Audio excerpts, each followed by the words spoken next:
एक हरे भरे जंगल में हरियाली वन नामक एक सुंदर स्थान था। यहाँ नदियां कलकल बहती थीं, पक्षी मधुर गीत गाते थे और जानवर प्यार और मेल जोल से रहते थे। इस जंगल में एक छोटा सा हाथी रहता था जिसका नाम था गणेश। गणेश दिखने में बहुत प्यारा था, गोल मटोल शरीर, छोटी सूंड और चमकती आंखें। वह सभी जानवरों का दोस्त था और हमेशा सबकी मदद करता था। लेकिन उसकी एक कमजोरी थी, वह बहुत जिज्ञासु और थोड़ा नासमझ था। उसे हर बात तुरंत जाननी होती थी और वह बिना सोचे समझे कुछ भी कर बैठता था। एक दिन गणेश जंगल की सैर पर निकला। चलते चलते वह एक बड़े नीम के पेड़ के नीचे बैठ गया। वह बहुत थक गया था। तभी उसकी नजर पेड़ की ऊंची डाली पर बैठे एक हरे तोते पर पड़ी। वह तोता चश्मा पहने हुए था और एक छोटी सी किताब पढ़ रहा था। आप कौन हैं? गणेश ने उत्सुकता से पूछा। तोते ने धीरे से चश्मा उतारा और मुस्कुरा कर बोला, मैं बुद्धि हूं, इस जंगल का सबसे बूढ़ा और अनुभवी पक्षी। सब मुझे सलाह लेने आते हैं। क्या आप मुझे भी सलाह देंगे? गणेश ने झट से पूछा। बुद्धि तोता मुस्कुराया और बोला, बिल्कुल, लेकिन सलाह तभी काम आएगी जब तुम सीखना चाहो। क्या तुम सच में सीखना चाहते हो कि कैसे समझदार बना जाता है? गणेश ने उत्साह से सिर हिलाया। हाँ, मैं भी आपके जैसा बुद्धिमान बनना चाहता हूं। तोता कुछ पल चुप रहा और फिर बोला, तो ठीक है, तुम्हें 3 परीक्षाएं पास करनी होंगी। हर परीक्षा तुम्हें एक नई बात सिखाएगी। क्या तैयार हो?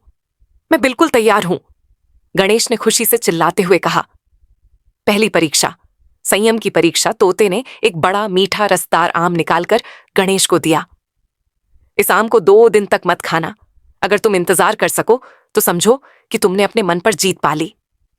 गणेश आम को लेकर घर गया। पहले दिन उसने आम को देखा, सूंघा, लेकिन खाया नहीं। अगले दिन आम और भी मीठा हो गया।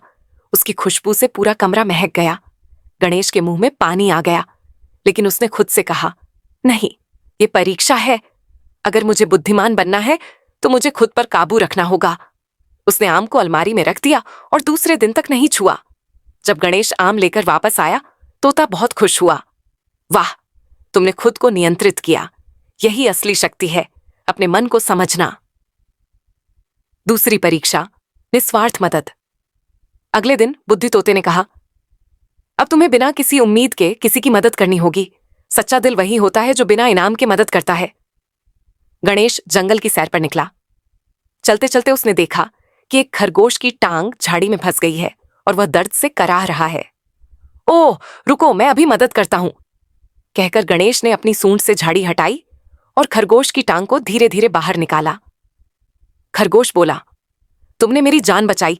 बताओ, मैं तुम्हारे लिए क्या कर सकता हूं? गणेश मुस्कुराया, कुछ नहीं, मुझे तो सिर्फ तुम्हारी मुस्कान चाहिए थी। तोता यह सब दूर से देख रहा था।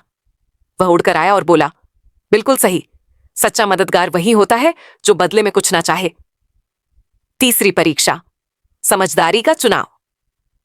तीसरे दिन तोते ने गणेश को 2 रास्ते दिखाए। एक छोटा लेकिन कांटों और कीचड़ से भरा हुआ और दूसरा लंबा लेकिन साफ, सुरक्षित और सुंदर। अब बताओ, तुम कौन सा रास्ता चुनोगे? गणेश ने सोचा, छोटा रास्ता जल्दी मंजिल तक ले जाएगा, लेकिन अगर कांटे लग गए तो मुझे चोट लग सकती है और जो मेरे पीछे आएंगे वो भी परेशान होंगे। दूसरी ओर, लंबा रास्ता सुरक्षित है, सुंदर है और दूसरों के लिए भी अच्छा रहेगा। उसने लंबा रास्ता चुना।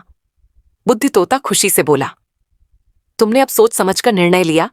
यही होती है असली बुद्धिमानी, केवल अपने लिए नहीं, सबके लिए सोचना। अंतिम पुरस्कार, एक नई जिम्मेदारी। 3 परीक्षाएं पास करने के बाद बुद्धि तोता गंभीर हो गया। गणेश, अब तुम सिर्फ एक प्यारे हाथी नहीं रहे, तुम अब हरियाली वन के छोटे सलाहकार बन गए हो। अब बाकी जानवरों की मदद करना तुम्हारी जिम्मेदारी है। गणेश चौंका और फिर खुश हो गया। उसने मुस्कुराकर कहा, मुझे गर्व है कि मैं कुछ अच्छा कर सकता हूं। इसके बाद गणेश जंगल में सबकी मदद करता, समझदारी से फैसले लेता और जब कोई परेशानी में होता तो बुद्धि भैया की तरह सलाह भी देता।